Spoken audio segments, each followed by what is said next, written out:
नमस्कार, good morning, good evening दोस्तों। मेरे चैनल एक किताब से एक मोदी पर आपका स्वागत है। आज मैं जिस किताब से कुछ अंश लेकर आया हूँ वो अंग्रेज़ी की एक किताब है, मेक टुडे काउंट, और इसके लेखक हैं John C Maxwell. John C Maxwell जाने जाते हैं अपने लीडरशिप की किताबों के लिए, अपनी एटीट्यूड की किताबों के लिए, यानी जो हमारा सोचने का रवैया है उस पर उनकी कुछ किताबें हैं, और कुछ किताबें उनकी विचार की प्रक्रिया के बारे में भी, यानी थिंकिंग प्रोसेस के बारे में, जैसे कि मनुष्य या इंसान ऐसे कई तरीक़ों से सोच सकता है, अलग अलग तरीक़ों से, जो तरीक़े उसकी ज़िंदगी को बदल सकते हैं। तो अगर आपको इनकी किताबों के बारे में और जानना है तो आप गूगल करके देखिए। मेरे ख्याल से कुछ किताबें हिंदी में भी उपलब्ध हैं, कुछ तर्जुमा या अनुवाद हुआ है इनकी किताबों का, तो आप देख सकते हैं। आप उन्हें हिंदी में पढ़िए या जो अंग्रेज़ी में उपलब्ध हैं। अगर आपको अंग्रेज़ी किताबें पढ़ने का भी शौक़ है तो अंग्रेज़ी में भी खरीद सकते हैं। तो आइए आज हम पहले चर्चा कर लें इस शीर्षक के बारे में, या जो टाइटल है। तो मेक टुडे काउंट का अर्थ है आज को महत्व दो। काउंट का अर्थ यानी गिनना ही नहीं होता है, काउंट का अर्थ ये भी होता है कि महत्व देना। तो आज को महत्व दें, यही इस शीर्षक का अर्थ है। तो अब आइए हम चर्चा करते हैं उस अंश की जो कि मैंने इस पुस्तक से चुना है। इस का अंग्रेजी में शीर्षक है इस अंश का, मेक टुडे अ मास्टरपीस, यानी आज को तुम एक उत्कृष्ट कृति बनाओ। मास्टरपीस यानी जो उत्कृष्ट कृति होती है किसी की, वो मास्टरपीस होती है। तो आज को उत्कृष्ट बनाइए, यही उसका अर्थ है शीर्षक का। तो इसमें शुरुआत करते हैं लेखक इस प्रकार कि वे बताते हैं कि अपने सेमिनार में जब सेमिनार कंडक्ट करते हैं तो ये सवाल वो लोगों से करते हैं। सवाल या मतलब ये बात बताते हैं अपने श्रोताओं से, जो सुनने वाले हैं, जो सेमिनार में भाग लेने आते हैं, कि अगर मैं आपके साथ 24 घंटे बिताऊं और मैं आपकी दिनचर्या पर नज़र रखूं, 24 घंटे की दिनचर्या पर, जो भी आप काम करते हैं उस 24 घंटे में, जैसे भी आप जीते हैं, तो उसी से मैं अंदाज़ा लगा सकता हूं कि आप सफल होंगे जीवन में या असफल, कामयाब होंगे या नाकामयाब। तो इस पर कुछ लोग तो बहुत आश्चर्यचकित होते हैं, कैसे आप एक दिन की दिनचर्या देख के कैसे किसी के जीवन के बारे में भविष्यवाणी कर सकते हैं, कैसे बता सकते हैं कि वो सफल होगा या असफल। और कुछ लोगों को बड़ी उत्सुकता होती है कि ये कैसे आप, क्या वो तरकीब है कि आप जान जाते हैं कि एक दिन की दिनचर्या किसी इंसान के भाग्य को निर्धारित करती है। तो फिर वो जवाब देते हैं उसका उस सेमिनार में कि क्यों ऐसा होता है। तो इसमें एक वाक्य है अंग्रेजी का बहुत बढ़िया, जो मुझे बहुत पसंद आया है। वो है, the secret of your success is determined by your daily agenda, यानी आपकी सफलता का रहस्य आपके दैनिक एजेंडे द्वारा निर्धारित होता है। यानी आप सफल होंगे या नहीं, ये निर्धारित करता है आपका डेली एजेंडा, यानी आपकी जो रोज की कार्यसूची है। यही अंग्रेजी में जिस एजेंडा शब्द के बहुत अर्थ होते हैं, पर जो अर्थ इन्होंने लिया है वो यही है कि आपकी कार्यसूची क्या है, आप क्या करना चाह रहे हैं उस दिन और क्या करते हैं। तो ये आपका एजेंडा है और वही आपकी भविष्य को निर्धारित करेगा। और वे ये भी बताते हैं कि सफलता, कामयाबी या असफलता यानी नाकामयाबी एक दिन में नहीं घटती हैं, ये दोनों प्रक्रियाएं हैं, प्रोसेस है। तो सफलता भी एक प्रोसेस है, विफलता भी एक प्रोसेस है, कामयाबी भी एक प्रक्रिया है और नाकामयाबी भी एक प्रक्रिया है। तो ऐसा नहीं हो सकता कि इंसान एक दिन उठा और उसने पाया कि वो असफल हो गया है। हाँ, कुछ लोग जो केवल जल्दी जल्दी पैसा कमाना चाहते हैं और कुछ ऐसे चीज़ों में पैसा लगा देते हैं कि जिसमें बिना मेहनत के पैसा कमा लें, तो उनके साथ ऐसा घटित हो सकता है कि वो अचानक से उठें और शेयर बाज़ार एकदम गिर गया और वो पाएँ कि वे बर्बाद हो गए। पर ऐसा बर्बाद कभी कोई हो ही नहीं सकता जब तक हमारे अंदर आत्मा है, और जब तक हमारे अंदर हिम्मत है, जब तक बहादुरी है, जोश है, और भगवान ने जो भुजाओं में शक्ति दी है और बुद्धि में बल दिया है, वाणी में भी शक्ति दी है, तब तक हम कभी बर्बाद हो नहीं सकते, सफल हो नहीं सकते। तो पर दुनिया में लोग इस्तेमाल करते हैं ऐसे शब्दों को, मैं बर्बाद हो गया, मैं असफल हो गया, अब मेरी ज़िंदगी बर्बाद हो गई, ऐसे आप भी सुने होंगे। ऐसा ये गलत भाषा है।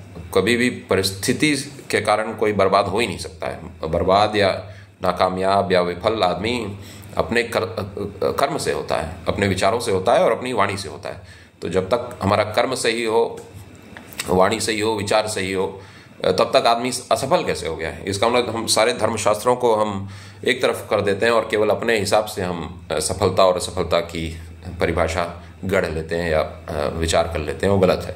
खैर, मैं इस पर आऊँगा बाद में कि असली सफलता क्या है, असली कामयाबी क्या है। तो सफलता और असफलता ये दोनों प्रक्रियाएं हैं और इनमें समय लगता है। तो हमारा जीवन क्या है? हमारा जीवन जो एक एक दिन जोड़े तो वही हमारा जीवन है। जैसे अंग्रेजी में इसको कह सकते हैं कि लाइफ कंप्राइजेस डेज, यानी जीवन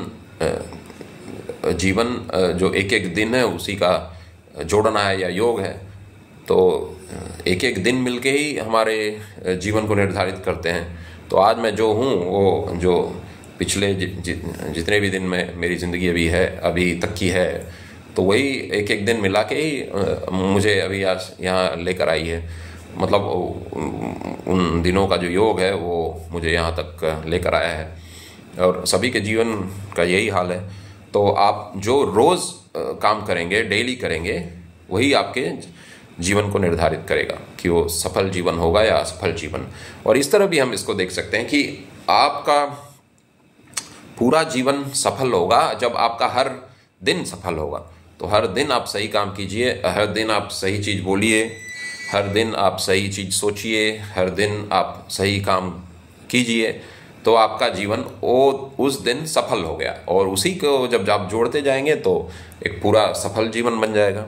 तो सफलता ऐसे ही मिलती है और असफलता भी ऐसे ही मिलती है। आप हर दिन गलत काम कीजिए, आप हर दिन गलत सोचिए और गलत तरीके से विचार कीजिए, गलत बात कीजिए, गलत काम कीजिए, तो वो एक असफल जीवन की ओर ही लेके जाएगा। हाँ, पर ऐसा भी है कि हम अपनी दिशा को हमेशा बदल सकते हैं। जैसे मान लीजिए कोई इंसान है जो अब तक रोज़ गलत ही करता है, गलत सोचता है, गलत बोलता है, गलत काम करता है, पर वो आज अगर निश्चय कर ले, ये निर्णय ले ले और ये फैसला कर ले कि आज से मैं सही बात सोचूंगा, सही बात बोलूँगा, सही काम करूँगा, तो वो फिर अब ये जो आज से जो नया दिन शुरू हुआ है, फिर वो अब जुड़ते जुड़ते अगर आप उसको रोज़ उसको अमल में लाएं और रोज़ लागू करें, तो ये दिन जुड़ते जुड़ते जुड़ते फिर जीवन को सफलता की ओर मोड़ देंगे और दिशा बदल जाएगी जीवन की।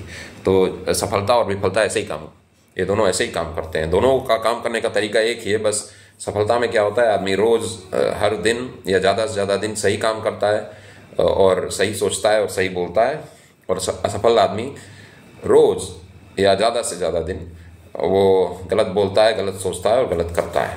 तो यही जॉन मैक्सवेल कहना चाहते हैं और इसी से वो उन्होंने एक बात कही कि अगर मैं किसी के साथ 24 घंटे बिताऊं तो मैं बता सकता हूं कि वो सफल होगा या असफल। कहने का मतलब है कि उनको अंदाज़ा लग जाएगा कि जो ये कर रहा है इस 24 घंटे यही रोज़ करता होगा या करता रहेगा तो असफल होगा।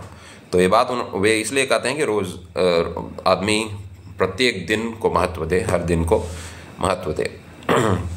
और एक बात जो इन्होंने कही है वो ये है कि अगर आपको जीवन को एक मास्टरपीस बनाना है, उत्कृष्ट कृति बनाना है, तो दो चीज़ों की आवश्यकता है। एक फैसला लेना और दूसरा है अनुशासन। यानी इसी को वो goal setting and goal getting भी कहते हैं। यानी आप लक्ष्य को निर्धारित कीजिए और फिर आप काम कीजिए उस लक्ष्य को सच्चाई के रूप में बदलने का। सारी जो सफलता की किताब है वो ज़्यादातर इन्हीं दो बातों पर निर्भर रहती हैं। यानी आप पहले मन में एक तस्वीर खींचिए, तस्वीर बनाइए, या कागज़ पर बनाइए, या शब्दों से बनाइए, या चित्र बनाइए। जैसे आपको जो चीज़ आपको प्रभावित करती हो, तो शब्दों में या तो चित्र बनाइए अपने भविष्य का, या आप ड्राइंग कर सकते हैं, पिक्चर चिपका सकते हैं। वो आप पर निर्भर है कि आप कैसे अपने भविष्य को देखते हैं। तो पहले आपको एक चित्र बनाना होता है कि आप क्या बनना चाहते हैं जीवन में। फिर उस चित्र को सच बनाने के लिए आपको काम करना पड़ता है, कदम उठाने पड़ते हैं। यही goal setting and goal getting. लक्ष्य बनाओ और उस पर काम करना शुरू कर दो, योजना बनाओ और उस पर काम शुरू कर दो। केवल योजनाएं मन में रह जाएंगी तो कोई उसका असर नहीं होगा। तो इसलिए लेखक ने 3 समीकरण दिए हैं, इक्वेशन जो गणित में होता है। तो ये 3 समीकरण है, मैं कोशिश करता हूँ उनका हिंदी अनुवाद करने की। तो good decisions minus daily discipline is equal to a plan without a payoff, यानी सही फैसले या अच्छे फैसले, गुड डिसीजंस, अच्छे निर्णय में से घटा दीजिए रोज का अनुशासन, डेली डिसिप्लिन, तो हो जाएगा एक योजना बिना किसी लाभ के, अ प्लान विदाउट अ पे ऑफ। तो वो योजना बिना लाभ के हो जाएगी अगर आप फैसले तो लेते हैं अच्छे, पर उस फैसले पर कदम नहीं उठाते, आपके पास कोई अनुशासन नहीं है कि उन फैसलों पर अमल करें। दूसरा समीकरण है daily discipline minus good decision is equal to regimentation without reward, यानी रोज का अनुशासन तो हो पर उसके पीछे सही फैसले न हो तो केवल वो अनुशासन है बिना किसी लाभ का। रेजिमेंटेशन शब्द है तो जैसे मतलब कुछ एकदम नियमित काम करें पर उसके पीछे कोई फैसला ना हो, यानी कुछ लोग बहुत अनुशासित हो सकते हैं गलत काम करने में, यानी रोज रोज वही गलत चीज़ें करें पर उसमें बहुत अनुशासित रहें, हर वो उसी समय वो गलत काम करें, वही गलत काम बोलें, मतलब गलत चीज़ बोलें, गलत विचार करें, पर लगातार और पूरे अनुशासन से करें तो उसका कोई लाभ नहीं होने वाला, विफलता ही हाथ आएगी। पर जो तीसरा समीकरण है वही है सक्सेस का फॉर्मूला, सफलता का फॉर्मूला जो है वो ये है good decisions plus daily discipline is equal to a masterpiece of potential, यानी अच्छे फैसले, अच्छे निर्णय, उसमें जोड़ दीजिए रोज का अनुशासन, दैनिक अनुशासन, तो बन जाता है अ मास्टरपीस ऑफ पोटेंशियल, यानी उत्कृष्ट सफल पोटेंशियल हो जाएगा। क्षमता भी बोल सकते हैं या पोटेंशियल को आप बोल सकते हैं, एक और उसके लिए शब्द है तो मैं कोशिश करता हूँ उसके बारे में आपको बता दूँ। संभावना, हाँ, पोटेंशियल का मतलब संभावना भी होता है, क्षमता भी होता है, तो यहाँ दोनों अर्थ में ले सकते हैं। तो अगर सही फैसले हैं और उन फैसलों से आप जोड़ देते हैं रोज का अनुशासन तो वो हो जाएगा संभावनाओं की उत्कृष्ट कृति या क्षमताओं की उत्कृष्ट कृति। तो अब इसी को समझाने के लिए वो एक उदाहरण यहाँ देते हैं, जैसे कि या एनालॉजी कर सकते हैं। एनालॉजी की हिंदी होगी, मैं अभी गूगल में चेक कर लेता हूँ एनालॉजी को हिंदी में क्या कहा जाता है। समानता है, समानता शब्द यहाँ इस्तेमाल किया गया है, सादृश्य। तो एक एनालॉजी देते हैं वो, यानी एक ऐसी कहानी बताते हैं जिसको आप इस चीज़ पर भी लागू कर सकते हैं, यानी समय का सदुपयोग को समझाने के लिए वो एक कहानी बताते हैं। तो जैसे कि तुलसीदास जी अक्सर ऐसी एनालॉजी इस्तेमाल करते हैं रामचरितमानस में। तो अगर आपको जानना हो कि एनालॉजी या सादृश्य यानी समानता कैसे, पैरेलल चीज़ कैसे बताई जाए और उससे कैसे आदमी को अच्छी चीज़ें समझाई जाए, तो आप तुलसीदास जी की रामचरितमानस पढ़िए, उसमें ऐसी बहुत सी बातें हैं। यानी एक मेरे ख्याल से किष्किंधा कांड में है, जब श्री राम और रामचंद्र बैठे रहते हैं एक स्फटिक शिला पर मेरे ख्याल से, तो मौसम बदलता है और बारिश होने वाली रहती है। तो जैसे मौसम के कारण जो बदलाव आते हैं उससे वो कई सारे सबक बताते हैं लक्ष्मण को, यानी उनसे हम क्या सीख सकते हैं। तो उसमें बहुत बढ़िया बढ़िया बातें हैं। तो आप रामचरितमानस भी पढ़िए और उस सदग्रंथ का लाभ उठाइए। तो आते हैं इस आखिरी अंश पर जो कि जॉन मैक्सवेल ने इसमें बताया। तो जैसे समय का सदुपयोग या जो रोज़ जो हमें समय मिलता है उसका सदुपयोग करना किस प्रकार है, वो अभी एक कहानी के द्वारा वो बताते हैं। तो मान लीजिए एक मूर्तिकार है और एक दूसरा साधारण आदमी जिसको मूर्ति कला का ज्ञान नहीं है, यानी स्कल्पटिंग का ज्ञान नहीं है, मूर्तियाँ पत्थर को तराश कर उसमें से मूर्ति गढ़ने का कि उसमें कला नहीं है। एक साधारण इंसान है और एक कलाकार है, मूर्तिकार है।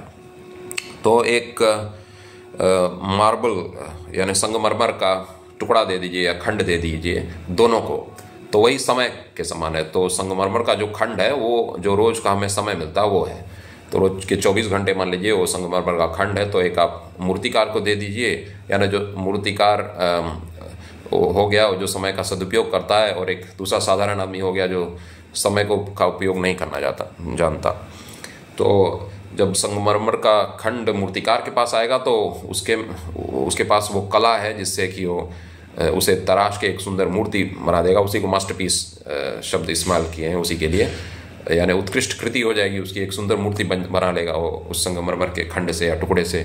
पर जिसको मालूम नहीं है कि कैसे उस खंड का उपयोग करें, संगमरमर के खंड का, तो उसको या तो बिगाड़ देगा या उसी प्रकार छोड़ देगा, उसका कोई उपयोग नहीं करेगा। तो इसी प्रकार जो समय हमें मिलता है, हम उसको अगर उस मूर्तिकार की तरह सही इस्तेमाल करें और उसकी एक उत्कृष्ट कृति तैयार करें, तो हमें रोज़ सही फैसले लेने होंगे और रोज़ सही अनुशासन का पालन करना होगा। तो हम उस मूर्तिकार के समान हम अपने समय को भी तराश के उसकी एक उत्कृष्ट कृति तैयार कर सकते हैं। उत्कृष्ट कृति यहाँ अपना जीवन ही होगा, यानी हम अपने जीवन को निखार सकते हैं और जिससे कि समाज का भी भला हो, हमारे परिवार का भला हो, देश का भला हो।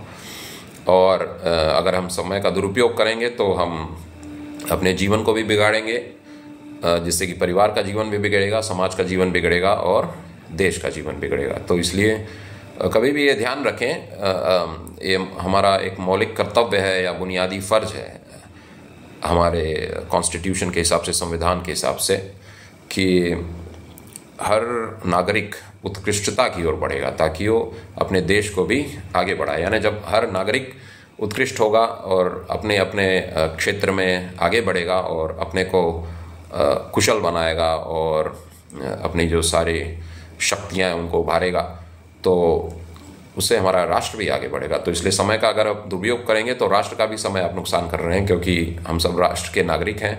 अगर हम अपने समय को बर्बाद कर रहे हैं तो उससे हमारे राष्ट्र को भी नुकसान हो रहा है, परिवार समाज सबको नुकसान हो रहा है। तो ये भी बात ध्यान रखने की। तो आइए अब मैं अंत करता हूँ, तो कुछ चीज़ें दोहरा देता हूँ। तो अगर हम सफलता और विफलता की बात करें तो ये दोनों प्रक्रियाएं हैं, और इंसान जो रोज़ काम करता है, रोज़ फैसले लेता है, उसी से उसका जीवन निर्धारित होता है। ये दोनों एक दिन में नहीं घटते हैं, न आदमी सफल होता है एक दिन में, न असफल होता है। ये दोनों प्रक्रियाएं हैं। तो सही प्रक्रिया ये है कि आप जीवन में अच्छे फैसले लीजिए रोज़ और आप उन पर अमल कीजिए, यानी या आपने जो भी फैसला ले लिया है उस पर आपको रोज़ अमल करना है, और उसी से जीवन बदलता है। और एक चीज़ है जो समीकरण, उसको याद रखिए, यानी अच्छे फैसले और रोज़ का अनुशासन। अच्छे फैसले और रोज़ का अनुशासन यानी ये एक उत्कृष्ट कृति है। ये बना देगी एक संभावनाओं की उत्कृष्ट कृति, आपके क्षमताओं की उत्कृष्ट कृति। तो इस इक्वेशन को हमेशा याद रखिए, good decisions plus daily discipline is equal to masterpiece of potential. यानी अच्छे फैसले, अच्छे निर्णय प्लस यानी जोड़ना होगा, उनको जोड़ दीजिए आप रोज़ के दैनिक अनुशासन से, रोज़ के अनुशासन से, तो एक संभावनाओं की उत्कृष्ट कृति तैयार हो जाएगी। यानी आप अपने जीवन को एक उत्कृष्ट कृति बनाकर रहेंगे। आशा है ये वीडियो आपको पसंद आया होगा। धन्यवाद।